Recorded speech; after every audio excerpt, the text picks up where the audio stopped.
I sort of look like a thumb. It's not a great look for me, but I'm okay with this right now. I'm very hot. You working from home. You don't gotta impress nobody.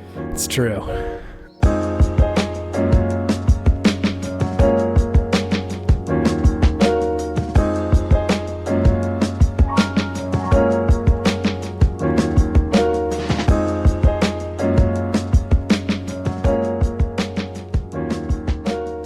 Was that required, or is that just what happened? It was the throat clear of my heart just then. An expression of emotional vulnerability with your throat clear. Very much so. David. Yes? A bunch of stuff leaked on Nintendo. It sure did. It sure did. Have you been seeing this recently? Yeah, I've been keeping up with it a little bit. I just see like every now and then like things on Reddit about talking like, oh, they have this source code now, and I'm confused as to why that's fun.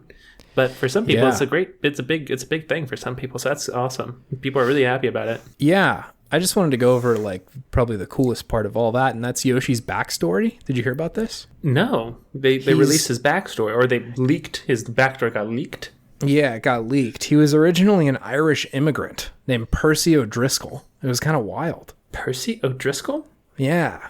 Yoshi's Irish. I didn't realize this. Was he actually like throwing around potatoes instead of eggs? Yeah, that's how he learned how to do it. Okay. So normally he like sucks up the Koopas and spits them back out. He learned that through potatoes because of, Irish stuff. Just it's basic Irish etiquette that you learn how to inhale and then throw potatoes as a young child. They teach you how to do that. Day one, truly. But yeah, odd with the O'Driscoll connection to Red Dead. It seems like they were on that O'Driscoll tip for quite some time. Yoshi was the founding member of the O'Driscoll clan. West. Okay, yeah. Those damn O'Driscolls. I thought that was pretty shocking. So it does mean Yoshi is like a lawless outlaw. Okay, I see it. I see it. Yeah, he was a gunslinger at some point, which is cool. Mm-hmm. What was your favorite finding from the Nintendo leak? My favorite finding was that Mario actually isn't a doctor. Oh, okay. There's some I didn't see this one. Intense fraud. Very serious. He has fooled all of his patients. He has put his hands inside of people and saved their lives, but was not qualified at all to do that. I feel like he's just gotten lucky over the years, right? Like if he's not a doctor, he's sort of just throwing pills into people's tummies, isn't he? Pretty much. And then that raises a lot of other questions. Like, are you actually a basketball player? Are you a tennis player? True. Yeah. Are you an RPG? Are you paper? Who knows? Are you even paper? What other lies have you been throwing around for so long, Mario? No one knows anymore. That's you the saddest thing. The Olympics with Sonic? Were you even there? They didn't take place this year, but they made a game out of it. Who knows? Did we land on the moon? I don't know. I'm just asking Mario questions. I'm just a free thinker. Okay, I'm just asking questions. Critical thinking. The Mushroom Kingdom maybe flat? Do you think? Is it flat, or is it actually round? We've been told it's flat this whole time. Have we?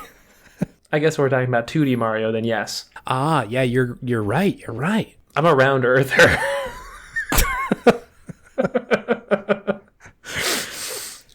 Oh God, man! Have you been playing video games, David? Oh God, well no, wait. It's Video Game Podtimism. It's the Optimist video game variety show where two best friends talk about the flat world of gaming. I am Chase, and I am a Tesseract Earther. What is that exactly? That is the 4-dimensional Earth. I believe that Earth is 4-dimensional rather than 3-dimensional. So it exists outside of time? No, there's a fourth physical dimension. It's not just time. Really? Yeah. What is it? It's the fourth physical dimension, bro. What else do you want me to say? I need more explanation than this, apparently. There's just more to Earth than... it's just more Earth. It's just like if you're just walking along the sidewalk and then just there's more. There's another plane of existence that our 3D brains can't comprehend, but it's out there. Fourth dimensional Earth is out there. Okay. No, I understand. I think the fourth dimension for me is your newly shaven head. Oh, yeah, okay. That's also why I'm a round earther, because I can there's tell. another round object in your visual sight right now. Chase's head bends. I'd rather look at the ocean. It bends too. It's just science, baby. That's just science, baby. It's just science. Video games. Have you been playing anything lately, Chase Albee? Okay, we're starting with me. That's nice. That's a fresh switch up. I turned it around on you. Okay, fine. I have. I'm still playing Ghost of Tsushima. I am hitting a little bit of a wall with that one. Oh, yeah? It's sort of just like, I'm not uninterested in it. I just don't find myself going to play it very often. Just kind of like not really compelling you to jump back in right now? Yeah, I like sort of enjoy it every time I play it. Like, I'm like, yeah, this is fun. Like, the sword fighting's good. I think it's just like, there isn't a super like driving story in it to the point that it makes me want to keep going. And I imagine at some point I will go back to it. Mm-hmm. This happened to me with Odyssey, the last Assassin's Creed game. I played like the first third of it and then like stopped at some point and then came back and powered through the rest of it. Like, very excited to play it. So I've got a feeling that this might be a similar situation. Sure. I think it's also a pretty like big game. I got through like, I think actually the first third of it. I'm on like the second, what would you call it? Like kind of habitat on the island. It's like a different flora and fauna in the different area. biome. Yes, biome is the word I was looking for. Thank you. Yeah, I think I'm probably going to power through this at some point, but I'm still kind of playing it. So yeah, it's there. I feel like that happens to me pretty often with those types of games, like those like Assassin's open world, lots of different quests and side quests. It's just after a while, I just can't make that many decisions and have that many things going at the same time. I just need a break. Yeah. Like the same thing with me in The Witcher. Like I just jump back in, do a mission, and then I'm good for a bit. Yep, that's fair. Mm-hmm. I don't necessarily have a problem with it because I do think this game is fun. I think I'm not in the camp. I see a lot of people on Twitter who are like just crazy about it. Like this is like game of the year. Holy shit, best thing ever. Mm-hmm. And I don't think I'm quite that far on to it, but I am enjoying it still. So I guess I'll probably keep playing it. The other thing I'm playing is Carrion. Do you know what this game is? No, what's that? It is by Devolver Digital, the company that like does all those wacky, weird games. Mm-hmm.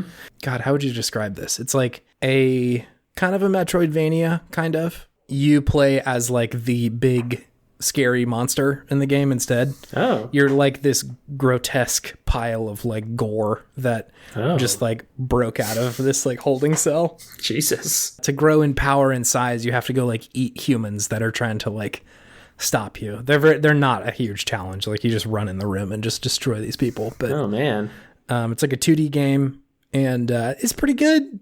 I think I'm also not that crazy about it, but it's still a pretty fun game and the concept is just like pretty stellar. So it's very different. Yeah, definitely very different. The movement in it also feels very good. Like you like essentially whenever you're moving, you're shooting out all these like tendrils throughout the room to like grab onto stuff, but all you're doing is just pressing the control stick in one direction. So it looks like you're just this shambling mass of gore and blood moving through the room. That's like spooky, but also very satisfying because you're essentially just like floating around the room. That's kind of cool. Okay. It's fun. And then the last game I am playing is Panzer Paladin. The fuck is that? Sounds tight as shit. It is a game that came out, I think, on a handful of places recently, but I am playing it on the Switch, of course. Remaster? No, this is a new game. Okay. So not a Switch remaster, just a regular Switch game. A Swii Master? A Swii Master. It is, I think it's supposed to be taking after like kind of the not Super Nintendo, but just regular Nintendo look. It's like a side scroller. Okay. Kind of functions like a Mega Man in the sense that like there's 8-ish stages that you have to run through and beat a dude at the end of it. Mm-hmm. Also similar to like Shovel Knight in that sense. I'd say it's not quite as joyous as Shovel Knight was. Shovel Knight felt just like a just buttery smooth, delicious encounter every time you played it. Like the movement in it just felt incredible. Whereas this one, I think, takes a little bit more after the Mega Man style of game. Yeah. And so like your jumps from one place to another are pretty tight and there's not a lot of room for error. There's a kind of fun system that they have where you can pick up all these different like physical weapons and use them in your big old paladin, which is just like a mech. Okay. Like there's just a bunch of them. They all have different like abilities and strengths and weaknesses and shit like that. They all break. So like you're just constantly having to like pick up new stuff. Mm-hmm. The bosses are pretty fun. I'm at like the end of the game where you do like a handful of levels all at once, and I'm assuming there's probably going to be a boss rush if this is actually a Mega Man game. Sure, yeah. Beat everybody before you can be the last person. Correct, yeah. I'd actually be pretty happy if they did not do this. That would be pretty sweet. Yeah. But it's really cool. The art style is really great. Like, the vibe of it's really good. The music is incredible. Like, I feel like if you can get somebody to do good like chiptune music for a video game, it's so good. It sounds like chiptunes. Yeah, it's quality stuff. Buttery. So yeah, that one's pretty good. I'm liking that game so far. Yeah, awesome. I don't anticipate being very long. Like, I'm pretty much at the end of the game here. Mm-hmm. I've only played it for like 3 or 4 hours. That's pretty typical for like a Mega Man game too. Mm-hmm. Like, you can beat it in not that many sittings. Okay, cool. Yeah. But yeah, those are all the games I am playing. What's on your docket? What's on your playlist for the week? Let's see. I've still been playing some Overwatch. I've been dipping my toes back into that. Interesting. I don't think I knew this. Yeah, I've been playing it more. There's a lot of new characters, so it really switches up my Mystery Heroes game playing, because that's my favorite way of playing the game is Mystery Heroes. Wild. Because I main random, baby. Boo. Don't make me think about which character I want to play. I just want to play. Just give me the game. I will adapt. I'm very adaptable. This is such a wild perspective you have. If you hate me more, Chase, hate me more. That's fine. It is. It's not hate. It's confusion. It's like whenever I play one of these games, it takes me a second to like get in the groove of playing whatever character that I'm playing. Mm-hmm. Like, it takes me probably a game or two of playing just one character for me to be like, okay, I think I'm kind of online here. Sure. Versus switching all back and forth. I feel like I would just be getting used to how slow Orisa walks, and then it's like, okay, you're playing Junkrat now, just go get it. Mm-hmm. It's like, I can't fucking do that. I think what it is that if I'm playing the same character over and over again, I get bored, and the variety keeps me interested in the game. Yeah. Like, I have to just change how I do things every single time. And I also don't have to worry about, like, what my comp is and what my teammates are going to think about who I'm choosing. Yeah. And it just takes away a lot of the stress of playing the game. We're just like, I'm just going to play. I'm going to do the best I can. We're going to play. We're going to have fun. I get that for Smash. Smash makes sense to me. There's an overwhelming amount of video game characters in that game. True. That are hard to pick sometimes. But again, Overwatch is befuddling. Try it sometime, baby. You may just be better at this game than I am. That's a distinct possibility. I don't think that's true. I think I think maybe I have a wider breadth of knowledge of the characters, but I don't. I'm definitely am not as good at a single character as you are with some of them. Is what I would think. I hadn't played Overwatch in a while. This may be a very different thing. Maybe. We'll see. Yeah, we'll see. Okay, cool. And I played The Witcher a little bit yesterday. Yeah. Still fun just to kind of go into, and it's very, I don't know. I think I just like kind of relaxed with that game. Because for the most part, it's just running around this world and talking to people with the odd combat put in every now and then. Like, it's really not an intense action-oriented game. It's more of like a story-driven, sit back and like enjoy the voice acting and the characters kind of game. Yeah. So that was good. Still fun. Then I've also played NBA 2K20 still. The basketball ghoul David. The basketball ghoul. Dabian is still alive. Basketball Dabian is still going. We beat the Chicago Bulls last night. Congratulations. I did well. Great. I got a lot of player progression points because I did well. Now you can shoot a really good basket.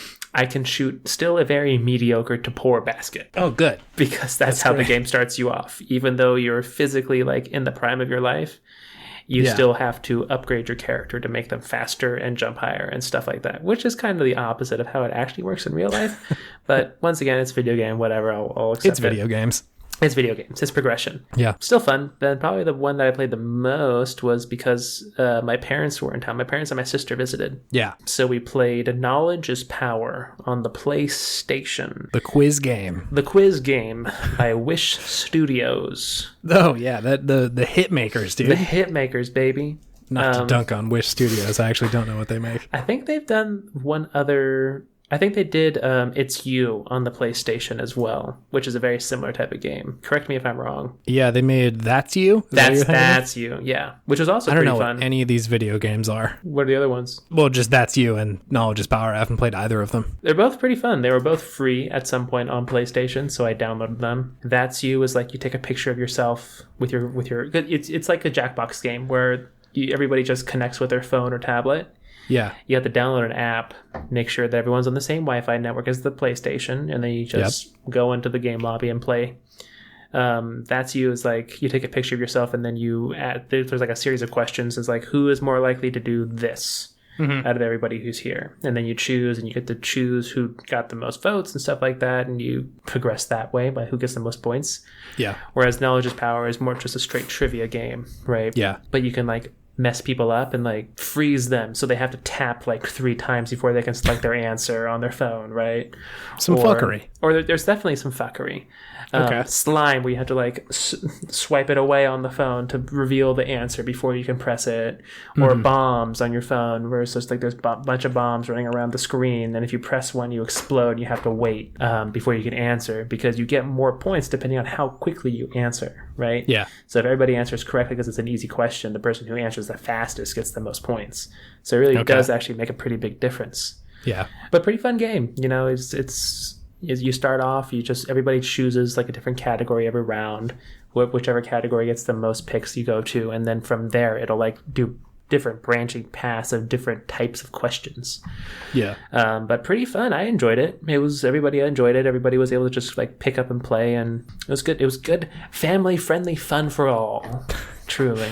I feel like we're living through a golden age of trivia and like quiz games right now, with all the like Jackbox stuff that's just hot because of the pandemic, and then these games are coming out. Like this wasn't really a game type 20 years ago, you know. Totally. These are pretty recent developments. Yeah, and they're fun. I always enjoy playing those games with family and friends, you know, just a good way to interact with everybody. Yeah, true. So that was fun. Sweet. And that's all you're playing? That's all I've been playing, yeah. Cool. Do you have something that has been fueling the fire of Podtimists in your heart last week? I do. What's that? A good grade. A good grade? Yeah. Like S or A? Like A- or B+. Okay. A, S, P sometimes. Yeah. Specifically around video games. Specifically around video games. Okay. And in life too. Everyone loves getting a good grade. Sure. But in NBA 2K20, they give you a teammate grade. So depending on how well you play, your teammates will either be more or less upset with you. Interesting. This is kind of like some social pressure in this game. It's intense because it's like, oh, you did a bad pass, minus teammate grade, and you start off you start off as a C, and you just like see it decrease, and it's like, oh shit, I'm at a C minus now, and then you try to start doing more, and then you do too much, and then you just like you leave your assignment because you're trying to go for a steal, and then it drops down to a D+, and you're just like, oh fuck, and you get like different amounts. Bad, man. Yeah, and you get like a good amount of points if you get a good teammate grade at the end of the game to upgrade your character. So it does make a difference. So yeah, just getting a good A- A teammate grade feels good. Feels baby. good, man. Feels good. So yeah, wild. That reminds me just all the other games where at the end just like it gives you a grade on how well you did in the level. Yeah. Which I never understood their grading systems, because I always thought like, oh, I got A, that's good. But then it's like S+. S is a weird one. Why S? I don't know. I don't know who decided it should be S. Like, when was the first time they're just like, S class, that's the top. But what's one step better than S? Double S. What's one step better than double S? Triple S. Anything beyond that? Nah, just stops at triple S. That's the best you can get. I think it's a Japanese thing, is the answer. But I do remember from like Devil May Cry and games like that, or Beautiful Joe. Devil May Cry DDR comes to mind. I feel like S was a rank in there. I'm trying to think of a game that I really liked that had a rating system that felt really good.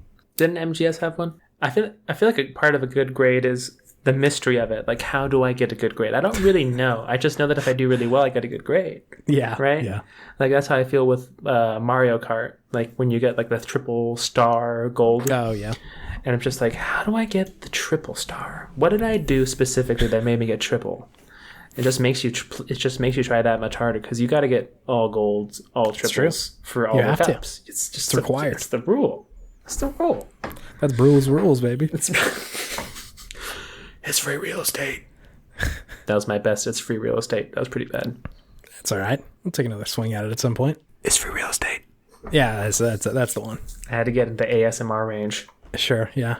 So I have a Podtimistic thing as well. Let's hear it. So I know that there is a dubious side of this, which is, of course, the Nintendo hack. Uh-huh. That there are some darker sides of this, that like somebody had to break the law to get all this old Nintendo data, and that I imagine a lot of people who worked on these games are maybe like, I don't know that I necessarily want my like rough draft of this video game on the internet. Mm-hmm. For those who don't know, I guess I sort of assumed this, but recently there was a big data leak of Nintendo where a bunch of people, like, I guess for lack of any clearer words, stole a bunch of files and like old game files and shit like that. Mm-hmm. So far, I don't think any of it has been like malicious or personal. Like they're not using it to like hack into Nintendo servers and steal a bunch of like personal data on anybody. It's just like, hey, we found the source code for Mario 64. Like, let's look through it. And thus far, that has been an incredibly joyous experience watching like the internet just dig through these files.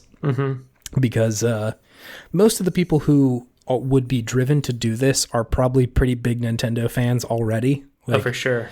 There's no money to be made here. You're just looking through old files. Mm-hmm. And so it's a very strange experience, like witnessing new information come out about games that are 20 to 30 years old at this point. Yeah, it's really old games they're going into. And I'm just like, it's just weird to see headlines about Mario 64 at this point. Yeah. Yeah. I've gotten a real kick out of listening to all the like uncompressed audio from all these games. Like when it comes through like the Nintendo 64 audio converter, it sounds like shit. Like all these the audio clips have to be compressed and like really like modulated to fit onto these tiny little cartridges. But they got the full glossy, delicious WAV files of Slippy and Peppy and Mario and all sorts of shit. So do a barrel roll. It's a treat to look at those. They have like art assets that were like in Ocarina of Time for like all the items that were incredibly pixelated in the actual video game. Because again, you don't have enough room to put them in there wholesale, but you can look at them in glorious upscaled resolution now, and that's fun. I think the biggest thing that people have been gushing about is the discovery that Luigi was actually in Mario 64. Like his files are in there. Yeah, I saw that. That's kind of a big game changer, truly. Because it was like rumored for so many years, right? Like you'd hear these rumors on like literally the schoolyard of like, Luigi's in this game. And like, of course, nobody has the real authority to say that because nobody's like hacking into this video game in 1996 or whatever. But there was always a rumor that like he's in there somewhere. And people discovered that like there is a character model in there and it was supposedly planned that you could play 2-player Mario 64 and that Luigi would be an unlockable character. And so a bunch of people like redid the game and put him in there and like ran it on their computers and are like playing as Luigi, and it's such a weird experience. It just looks wrong. Yeah, it's not something you're used to seeing at all. It's like cursed Mario. Kind of, yeah. Like it's as if like they found some like extras from like the making of Star Wars or something like that, and they're like, here's this entirely other scene that we cut out that hasn't been seen since like George Lucas said don't do it. And it's like, just what the fuck is this? Like very ancient texts and shit like that you are not used to seeing new content of. Here's Will Smith as Neo from The Matrix. Yeah. So it's been quite a treat. Again, like I said, there's sort of a darker side of it in the sense that you kind of have to accept that this was stolen stuff. But I love it from the perspective of the like hobbyist and enthusiast who's like, let's just kind of root around in here and see what was going on. Yeah, this is more like if Sly Cooper stole something. Yeah. It's not like a malicious, I'm going to get you. I stole your personal data. Like now I have your social security number and your credit card and I'm going to ruin your life. It's more like, why don't you just release this? I'm just curious. Is Luigi in there? Is he? Yeah, that's kind of the thing is like Nintendo has such like a they hide this under lock and key, and so it's sort of interesting to see it just because it is so secret, and they don't want people to see it. It is a secret. For like not, I don't know. I feel like there's not a crazy reason other than like the privacy of the people who worked on it. Which again, it's not like their social security numbers and bank account numbers are in there. It's just like their notes and like what was going on during development and stuff like that. Mm-hmm. If people were so obsessed with my code 30 years from now, I would be happy to show them what was going on. There's a little bit of flattery in there, right? Yeah, I guess so. Or at least I would hope so. You'd hope so. Yeah. Let's frame this positively, guys. Yeah. Okay, do you want to move on to our next thing? Yeah, let's do it. Let's go.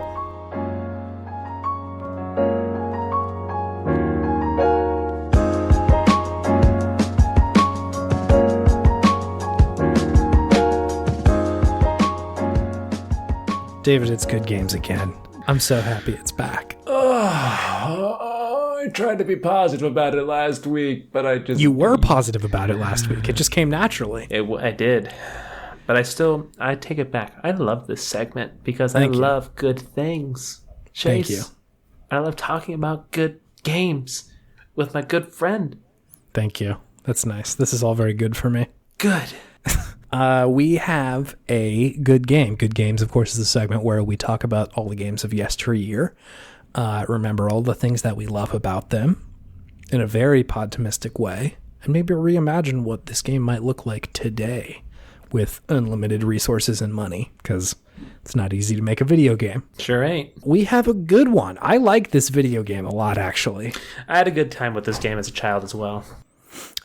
We are talking about Psi Ops, the Mindgate Conspiracy. It's one of the best subtitles of any game Pretty ever, I think. Wild, yeah. The second part of Mindgate that. Conspiracy. It's a real wild ride. Yeah. It's just so many possibilities with this game when you just read the title.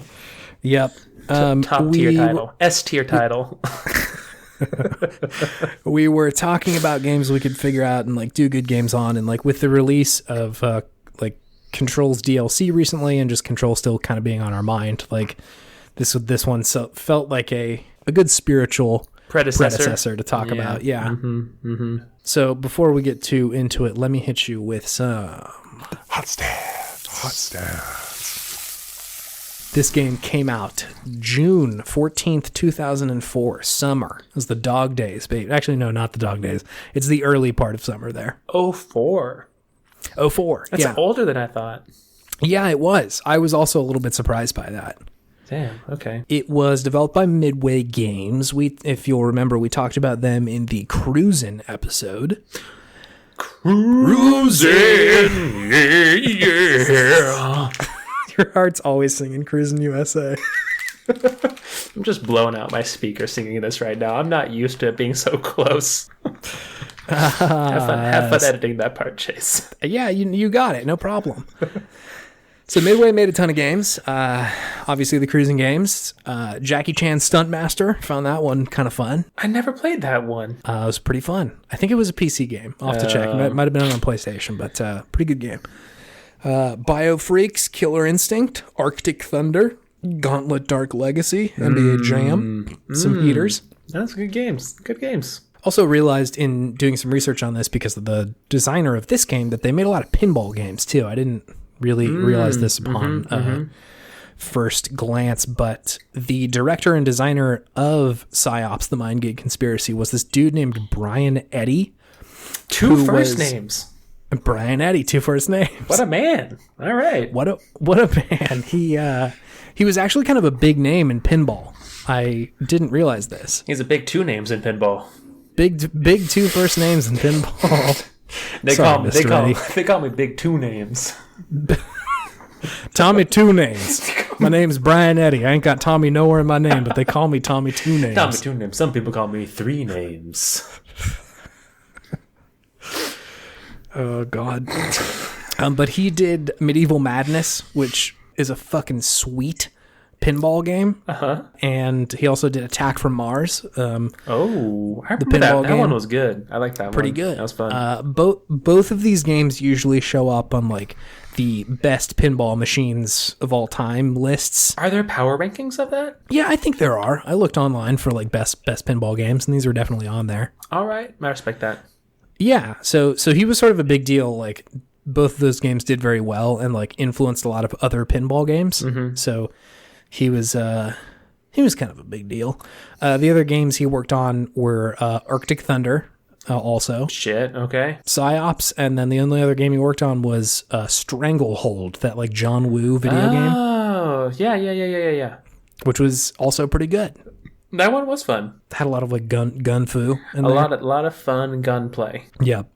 Some interesting pedigree on this one. I do have a review from our friends at Jeux Video. Jeux Video. They reviewed Psi Ops in, I believe, 2004. And I have run it through just a meat grinder of Google Translate. So we will see what they had to say after it has been translated about 40 times. So here we go. They said, Psi Ops is also a very popular game trying to eradicate the virus, mainly due to poor performance. Hans Andrew Sandy to develop the concept of competitive sports games. 7 out of 10. A 7 out of 10. All right. Okay, I see that as a 7 out of 10. Yeah, for sure. Nothing too offensive in there. What did they say about the concept of sports games? Hans Andrew Sandy to develop the concept of competitive sports games. Wow. So Psi Ops. Our good friend Hans Andrew Sandy. Hans Andrews. Also a nickname for Brian Eddy. That's Tommy 3 names. That's what you're talking about right there. Tommy 3 names. Tommy 2 names. They call me Tommy 2 names, but I got 3 nicknames. Sorry. Poor Brian Eddy. I'm sorry, Brian. He's probably a beautiful man. He is, actually. It's pretty fun. If you search his name on Google, they have his birthday wrong, and it does say that he's 120 years old. Are you serious? I think they probably meant something else, but they've listed his birthday as, I think, 1900. So, can you describe to me what this video game is? The concept, the gameplay, what's going on in there? Yeah, so you are a basic bro guy who has telekinetic and psionic powers. You're part of like this government agency. Is it Mindgate? Is that who it is? I think it's Mindgate. Yeah. But you're a part of them, and you can like throw things around with your mind. You can what are the other powers? There was, telekinesis, so you could move shit with your brain. There, you could, like, infiltrate other bad guys and, like, make them fight each other. Yeah, you could take over people's minds. That was definitely one of them. You could, like, drain people of their psionic energy, which I think usually killed them. Mm-hmm. I think the telekinesis played a lot of roles. Like, you could both pick people up and objects, and then also, like, pick yourself up on boxes and shit to move yourself around. Yeah, that was always the best, was when you got to pick yourself up and, like, float through the air. Yeah. That was cool. But essentially you go around and you have guns as well. So you're shooting people with all sorts of different machine guns, rocket launchers, stuff like that. And you can also throw things around at them and telekinesis them and take over their brains and stuff like that. And the story was pretty crazy pants, if I remember. Yeah, it's nuts. I read the wiki on it. It's crazy. Yeah, I remembered none of it. None of that story. So did not. I just was in it for the telekinesis. Yeah. But it's a fun game. It's the third person shooter. So everything's in third person. The shooting and the psionic powers and everything like that. And it's just pretty basic. Walking around, mostly just like a military complex, shooting people and telekinesising them. That makes sense. It's a very late 90s, early 2000s game, in that like everything is couched in military shooting. Yeah, everything is military shooter. That was early, late 90s, early aughts video games. Yeah. Let's gush, David. What are you into about this game? Probably the thing I think of at first is jumping on top of something and then floating myself around a room because I can control the object I'm on with my mind. So like telekinesis surfing, essentially. Yeah.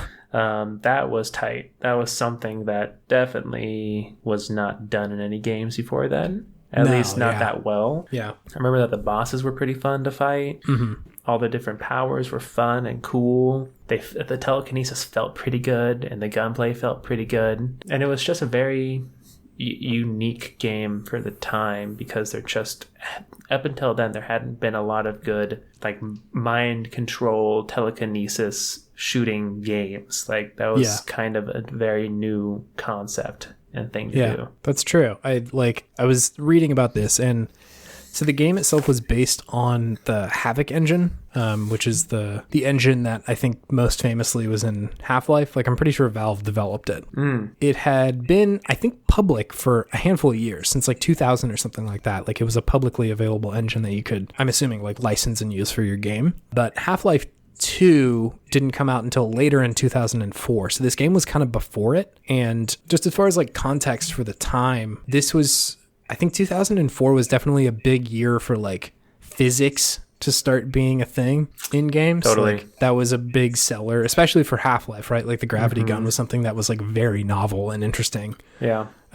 Because people hadn't, like, computers and consoles didn't really have the processing power to model like real life physics. And so that was something that was like, I think either sought after by players or developers, or I'm not sure which one came first, but it was something that people were like hungry for. And so I thought it was pretty interesting that this game kind of came out before Half-Life was able to get to that mark of like, we're making physics a big part of our game.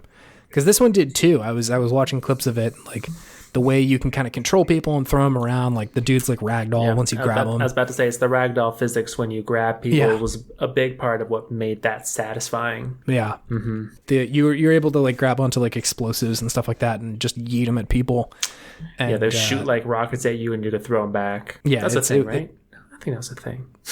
That may just be in Control, but it feels like that would be a thing in Mind Gate Conspiracy. Sure. Look it up, Chase. Well, I'll put an edit here to fact check you. Hello, friends. This is your post-recording fact checker. It appears that no, in fact, there is no rockets being thrown back at enemies in Psi Ops: The Mind Gate Conspiracy. This must have been a confusion with the video game Control. So, point being that Psi Ops, I think, was hitting on an iron that was pretty hot at the moment with the interest in sort of these physics-based games. And in that way, it reminds me a lot of Breath of the Wild in that it asks you to be kind of creative with any given fight that you enter into. Like, there's usually dudes and you have a gun and there's probably some explosives in the room that you can kind of grab onto. It presents you like, here's the situation, here's the powers, like, figure it out. Like, kind of have fun with it. Whereas I think a lot of the games up to that point, like even good games, right? Like say GoldenEye or something like that. There are a handful of ways to get into a situation, but it usually boils down to either throw a grenade at them or shoot them with a gun.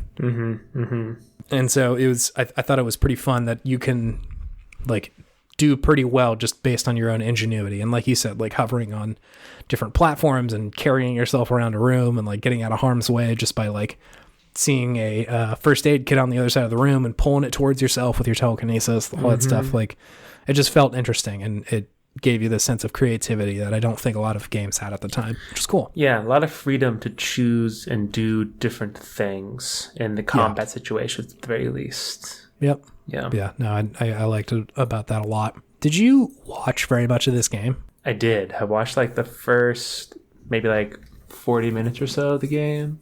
The voice acting is bad. Voice acting is real bad.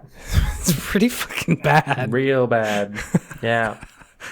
Which not good. Not good. It is getting to the point where I am enjoying the badness of games this old.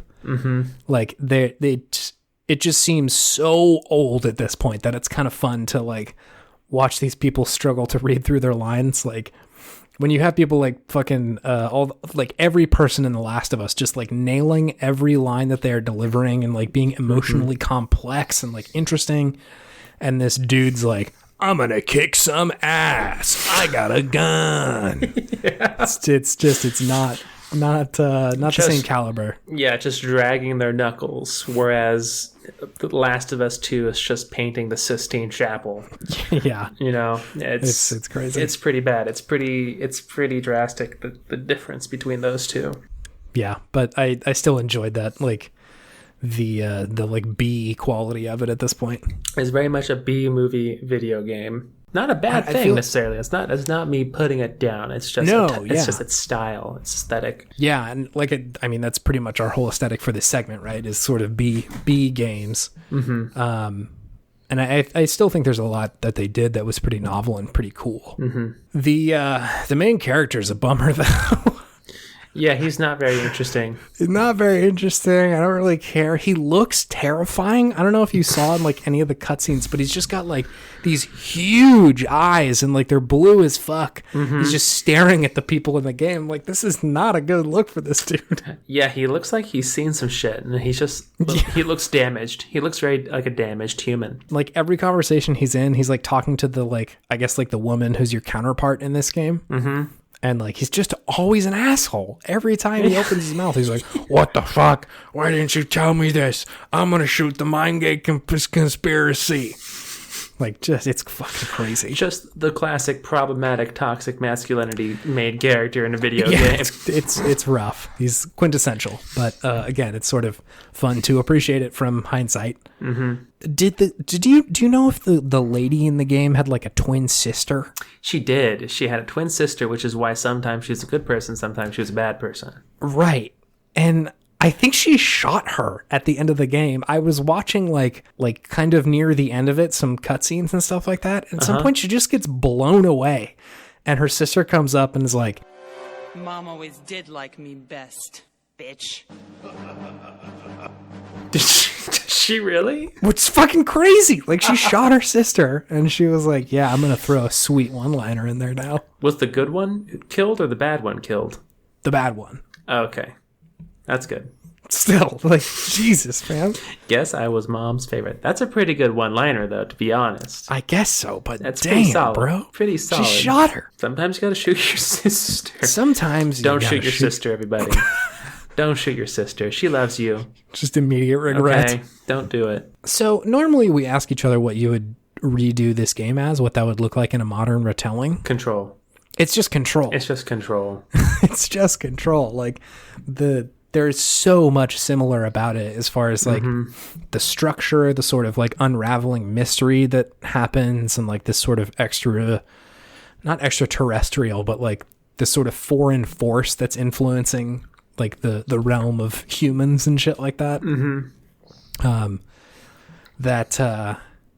I feel like I'm hard pressed to even think of something that Control doesn't do very well that this game had established, right? Control is just the final evolution of this game. I think so. I mean, they could make their main character more problematic. There's or that. like the setting more boring, just be more militaristic. No, we're being nasty boys. We're being nasty boys that's right fair. now. That's fair.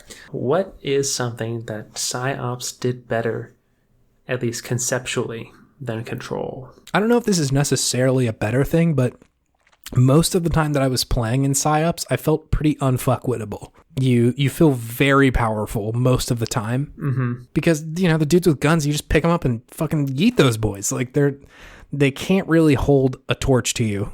Yeah.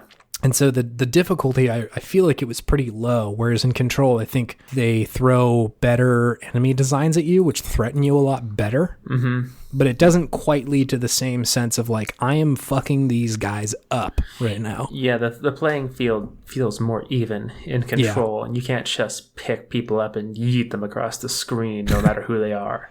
Yeah, which, again, I think is probably a better game design tactic, like making a game a little bit more difficult and a little bit more of a challenge is more interesting. But I think it would also be a fun experiment to just give you these powers and be like, all right, you're the strongest person, or like a section of the game, right? Yeah. Like you have to go take down people who are only using guns, and like that's, you know, it's just not very hard.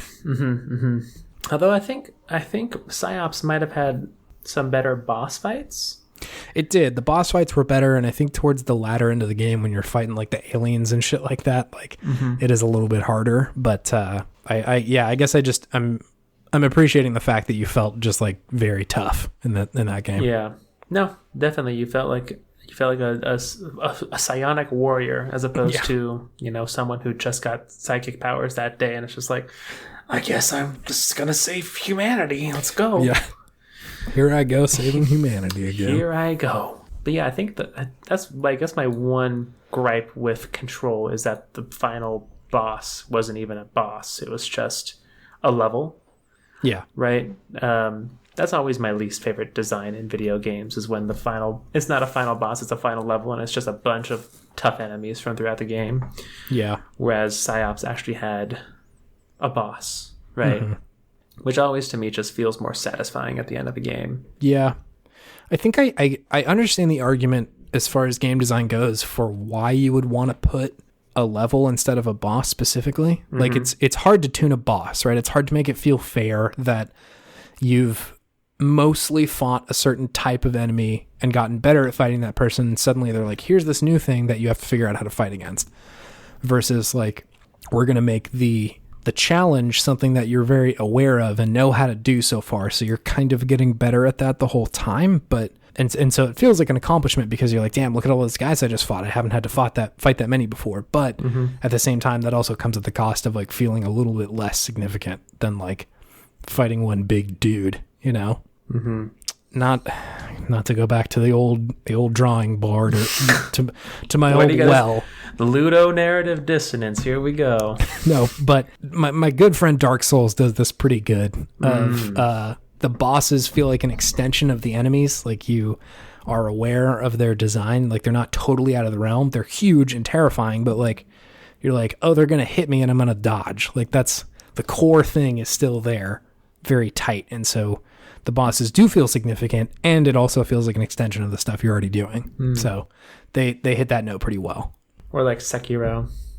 Yep, just same from soft games. Yeah, Bloodborne, Sekiro does anything in there just is it's top tier, good quality stuff. So it is possible, but I think it does take a very conscious and intentioned game design from the very start. Like you couldn't have that tight of game design if Dark Souls didn't operate like the way it does, just on like a baseline level. So I feel like it is a pretty hard thing to hit. It's a hard balance to hit. Yeah, with making it seem fair and significant. Yeah, the balance between challenge and how familiar you are with the enemies that are already there, and like using all the skills that you pick up throughout the game, right? Like rather than just like, here's the gimmick, you know, shoot him in the head. Sure. And that's it, right? Like, yeah. I see what you're saying. I sort of understand both arguments there, but I do also agree that like the end of Control, I was like, can I just fight like a big dude, please? I wanted to fight the hiss baby. Yeah, bring him exactly. at me. It's for the DLC though. Okay. Do you have anything else that you need to say about Psi Ops, the Mindgate conspiracy? Why was there never a sequel? Yeah, I think there was actually a story about this, that like there was kind of some problems getting funding with that, and like I think timing was probably a big part of it. Like game design was really shifting around at the time. It also came out in summer, which I honestly think might have been a problem, especially then. Like people. Yeah, Christmas was the big thing back then. Yeah, like that's when you put your game out if you wanted to sell really well. And I think in comparison to now, like there isn't really that, like the window is still there, right? Like Xbox and PlayStation are still launching their consoles in the winter months, but like there's still plenty of very good video games coming out in summer and spring and shit like that. But it just wasn't really as much of a thing back then. And so I kind of do wonder if just people didn't buy it as much because it wasn't the normal season for video games.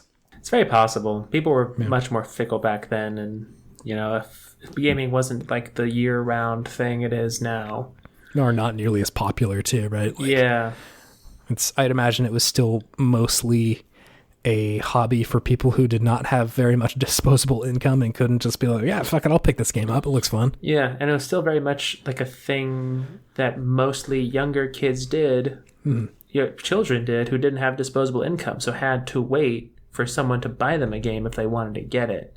Yeah. You know what I mean? So whereas like nowadays you can release a game whenever because there's so many older adults now who are into games and will go and buy a game whenever because they got the money, not waiting just for mom and dad to pay for it for them.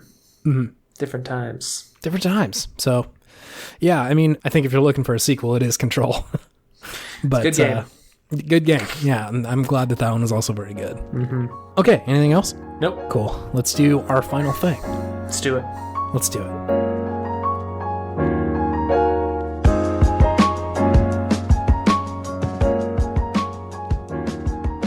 So, Xbox had their like press conference last week. I don't know if you tuned into this. A little bit, yeah. It was fine. There was some stuff in there. Wasn't super impressed by anything, to be honest. I mean, I'm excited for Fable to be back. I love Fable.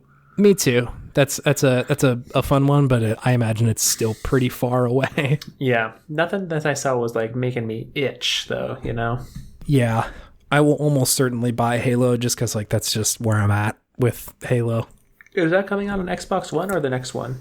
I think strictly the new Xbox. I think it's also coming out for PC though, which I thought was pretty interesting. Ooh, I'm a touch.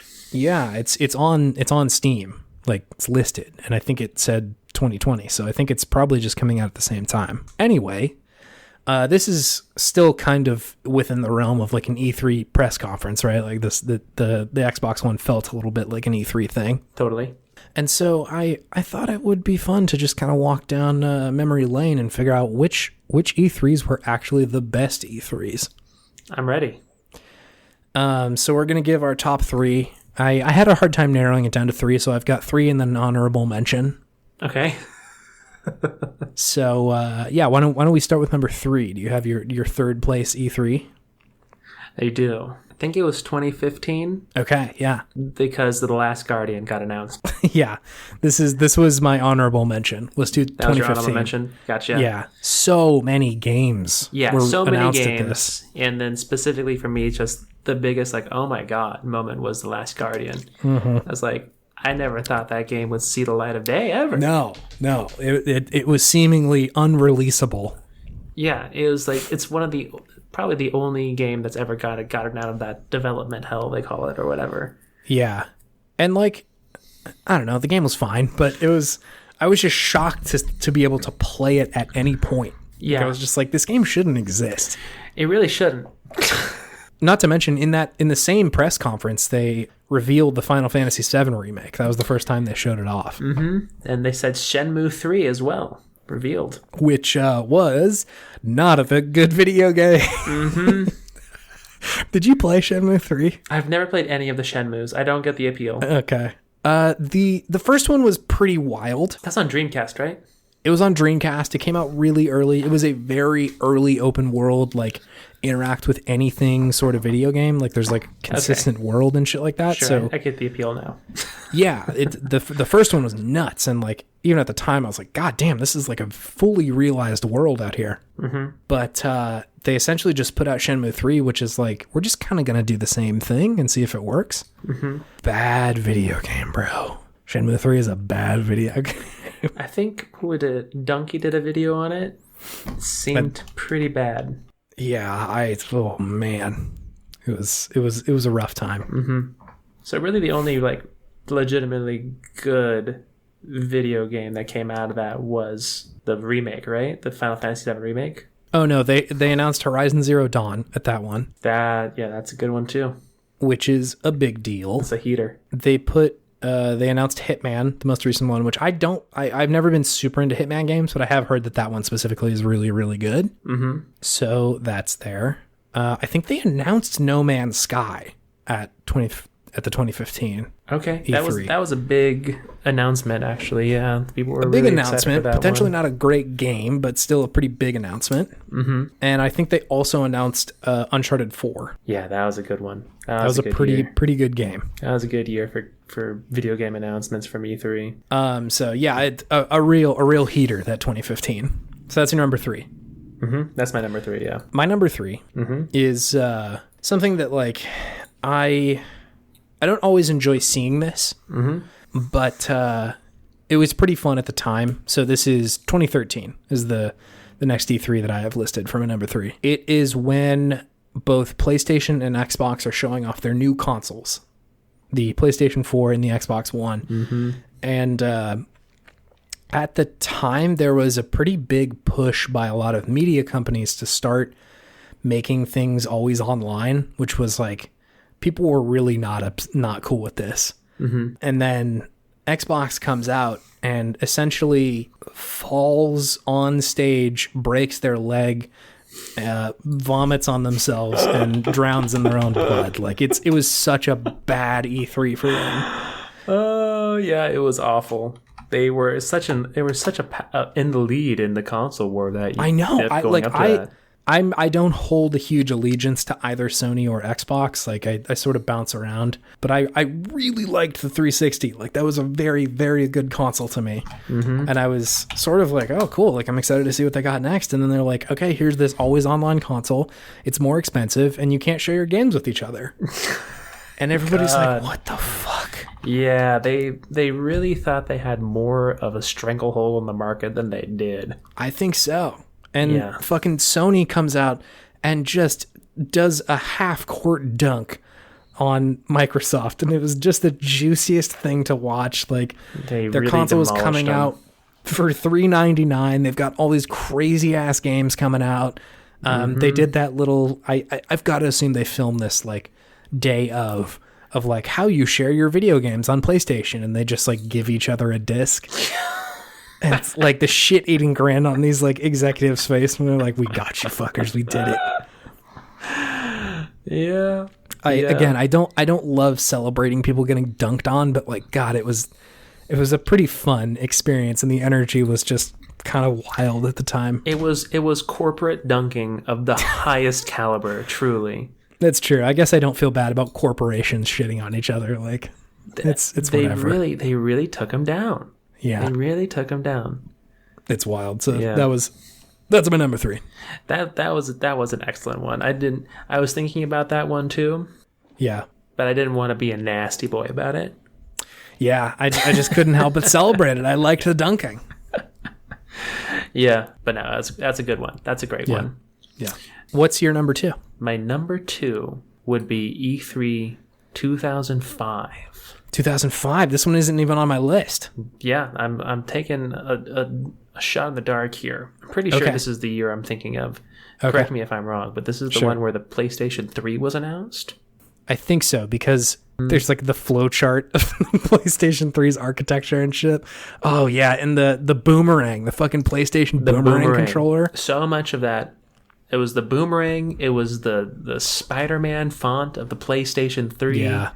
The price reveal, I think they revealed back then, was 600 bones back in 2004. So expensive. What's the conversion on that nowadays? I think we've done this on the podcast before, like how much it would cost now. Like it was a lot. Yeah, it's a lot of money. Yeah. It's expensive. This was also the one, I think, where they showed that footage of Killzone that was entirely pre-rendered. And that was my next thing, was the Killzone 2 footage that just rocked the industry. Yeah. That just like, people were like, if this is what this system can actually do, it's game over. It is game over at that point, because it was just so incredible. It looked pretty wild. Like I remember being absolutely blown away and just like watching the clip of that game over and over and over again. Yeah, I'm just like, there's part of me that just was still a sweet summer child back then. I just wanted to believe that it was possible, that it was true. Oh, I feel like the context wasn't really there to know, right? Like this was coming from the PlayStation 2, and the jump from Super Nintendo and Sega Genesis to N64 and PlayStation 2 was like shocking. It was, or I guess from PlayStation 1 to PlayStation 2. So it was like a huge, huge jump. So it seemed within the realm of possibility that, this game could be on this console, but yeah, that was not the case. I'm watching it now though, and like, this looks like this could come out now. Like this is within the realm of possibility now. Yeah, it definitely is within the realm of possibility now, but just the difference between the trailer and the game, when it actually came out, it was stark. Yeah, it's a very different thing. And what also, Zelda Twilight Princess was at this one. I'm pretty sure.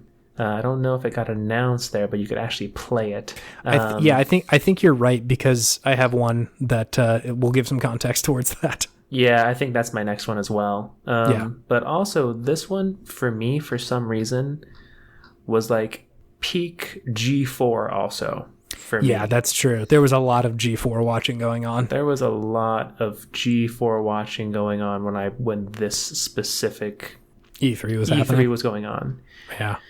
Just so excited for everything. So yeah, that's what really did it for me, was the PlayStation 3, the weird fucking boomerang controller, the Killzone 2. Yeah. And it was really about Sony on this one for me, because I don't think Microsoft really announced anything. Neither did Nintendo, except for that weird placed Game Boy Micro, I think it was. Yeah, which is cool. I do like that thing, but It is pretty cool. but it wasn't a huge shift. Okay, my number 2 then. Let's hear it. It's 2007, David. 07. What happened then? One thing and one thing only. Reggie's body was ready, David. In 2007, Reggie Fils-Aimé uttered the words, My body is ready. on stage at Nintendo, preparing to step onto the balance board. was it the Wii balance board, Wii Fit whatever balance it was. board, yeah. Yeah. What a legend. And he spawned an entire meme, a meme in 2007, David. These are proto memes before that was even really a thing. Yeah, man, holy shit. This was just such a treat. It was like there was so much Nintendoing happening at this press conference of like the Wii Fit balance board being a main part of their presentation of like, hey, here's the thing you can do yoga on. Just it's peak Wii era Nintendo where they're like, fuck if I know, we're gonna try this, I guess. It's just like Sony and Microsoft battling it out with like armor and swords and shields, and then Nintendo just out in the corner just doing avant-garde painting. You know, it's Reggie with that crooked half smile that he does, just saying, "My body is ready." that smile, that damn smile. I will edit in Reggie saying "My body is ready" in here ready. somewhere, because it's such a treat. I love that one. It's very pure. Yeah, That's what's so great about it, is that it's just him being very pure about it. I was genuinely a little bummed out when Reggie was like, "I'm retiring from Nintendo." I'm like, God damn, He's dude. been around for a long time. Yeah, I didn't realize how long he'd been around. For like 16 years, 15 years he'd been at Nintendo, and like I feel like it kind of took a second for him to catch on, but like he seems so genuine and charming and like really there, because he's like, I like video games and this is fun and cool, and I'm not trying to like sell you a shitty package. Like, we're just here to make fucking video games. Right. It's I so don't know. good. It was good. He's a very pure person. Was this the one with Wii Music as well? I think it was. Let me check. Because Shigeru that was comes just out and just like derps around with professional musicians with the Wiimotes, and it's just not anything like actual music. It's just a cacophony in there. It sounded so bad. No, that was 2008. Okay, that was next year. They saved that one for next year. Yeah. Not great. I love when Nintendo swings for the fences, though. They're just like, I don't know, maybe this will do it. It's great stuff. What is your number 2? Wait, you already asked your number 2. Yeah, that's my number 1. What's your number 1, David? 2004. Oh my God, that's my number 1. It's gotta be. It's gotta be. Nintendo dropping fucking bombs on the rest of the games industry. Pretty much. Holy shit. Pretty much. Not to mention Nintendo, but Sony announces the PSP. Yeah, big time. That's big time. Big time. That, for me as a young boy, I was like, that's going to be my life. I thought that was going to be my life for forever, was the PSP. I was so excited about the PSP. You were too. Don't you laugh at me. Yeah. Don't you laugh at me. It was big time. But yeah, the Nintendo press conference in particular was something spectacular. Just so much shit that time. I think this is the introduction of Reggie as well. It is. He's here to kick ass, take names. Kick ass, eat ass, and play games. Is he eating ass too? He has to. That's part of Reggie's whole ethos. Kick ass and eat ass. Got it. Just nothing. Sounds right. Like, fuck that. I'm not into okay. this. So this was the first time that they had really like acknowledged Zelda for a while. Like Wind Waker had come out, and I think in hindsight, history knows that Wind Waker is a better game than Twilight Princess. Most definitely. But I think most of the games industry was still living off of the high that was Ocarina of Time. And I guess Majora's Mask by extension as well. And like, we're just like, please, can we get, like, graphics are so good now. Can we please get a regular fucking Zelda game? Can we get a serious Zelda game, guys? Yeah, exactly. A gritty Zelda. Yeah, this was back when everything was doing gritty. Yeah, This was peak gritty era of video games. Peak And so they nasty come out- boy they don't- era of video games. I mean, pretty much. They don't even announce anything. Like, they don't say, like, this is Twilight Princess. They just show a little cutscene of, like, here's Link, and he looks more realistic than Wind Waker. It was And like then him fighting fucking Ganondorf, right? I think so. Again, I don't think any of this was in Twilight Princess, but it was just like, look, we're doing it. And then Miyamoto comes out with the fucking Master Sword, just like, fuck yeah, let's do this. Sell the baby. That was pretty amazing. Which was pretty great. I think they also announced the 3DS. Or just the DS? The DS. Yeah, it was Not just the 3DS, DS at this point. Yeah. The DS. Which I think would go on to be like one of their best-selling things, right? was Like huge. the DS is like wildly successful. It was huge. Most definitely, it was huge. I think WarioWare was also at this Nintendo press conference. Was it really? I love WarioWare. I know, it's very good.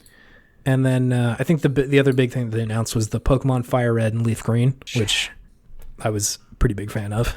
It's a great one. They didn't announce the Wii at this one, right? No, I think that came later. Because the Wii came out in like 2006, I think. I think so. 2007, somewhere in there. So then did they announce it in 2005? It must have been 2005 because they had announced that Twilight Princess was coming out on both the GameCube and the Wii. This is saying Nintendo Revolution Wii announcement at 2004 E3. This video. I think that's when they correct. just announced that they were saying, hey, we have a new system coming out, guys. Yep. They didn't show anything. Then no one knew that it was a Wiimote. Wiimote wasn't a thing. The revolution was coming. Wow, that's funny. Yeah, mine was also 2004. It was a fucking banger. There's a lot of good stuff in there. But I think whenever Nintendo brings the heat, it's such a better E3. It's most definitely. Yeah, whenever they're on their A game, it's like these guys are fucking bringing it. It's good shit. The Wii Remote was revealed at E3 2005. Gotcha. Which then also builds my case. Yeah. For 2005 is the second best. Because that was a game changer. My God. Yeah, true. It's the promise of the Wii was a very enticing idea. Sure was. Cool. Well, if anybody has any E3s that they feel like we left out, please tell us your favorite E3. Tweet us. Email us. Text us. I don't know. You're all friends with us. Text us.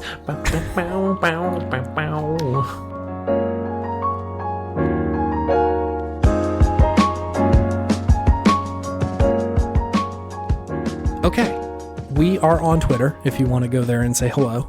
If you want to be my favorite person of the week, you can review the show. And that would be very, very helpful for us if you enjoy it. It would mean a great deal. We're still we're an indie podcast right now. We're an indie podcast. Yeah, so it's any of those things helps us get the word out a little bit more, so that it would mean a great deal to us if you could. Some might not even call us a podcast. It's kind of just two dudes talking to each other. David, do you have any gaming wisdom? My gaming wisdom for the week is everybody likes to get a good grade. But just because you get a bad grade doesn't mean you're a bad person, okay? It's good. Just means that you have room to improve and that you learn something. Because you don't learn anything from perfection. You learn things from your failures. Damn. Legitimate gaming wisdom. And now we're back on the legit gaming wisdom wagon this week. Yeah, that's actually pretty good. Thank you. If you could make a grade higher than S, what would it be? D. D. See, I think D may already be on sort of the grade list. No, it's the second level of D. It's D tier 2. It's big D. It's big D. It's like other D, but just larger font and bolded. Okay, sure. Why D, David? No reason in particular. You kind of just like the letter. It just looks good to you. You know, it's half round. Yeah. It's got a line. It does have kind of a sexy curve to it. It's a little sexy, right? It's like stern on the front end, but like got a little rounded edge on the other side. Like S is just all over the place, you know? Yeah, I don't know what I'm doing with S, man. Like I need you to be more consistent in my life. D S. at least has a backbone. It does. It'll be stern when it needs to be, but it also knows how to party. D stands for something. David. That's what it stands for. I can neither confirm nor deny this. Okay, great. Bye. Okay, see ya.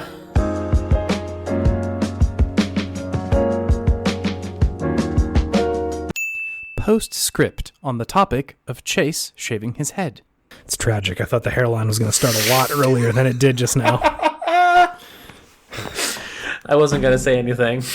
I was like, okay, come on, it's got to be here soon, right? I sort of look like a thumb. It's not a great look for me, but I'm okay with this right now. I'm very hot. You working from home. You don't got to impress nobody. It's true.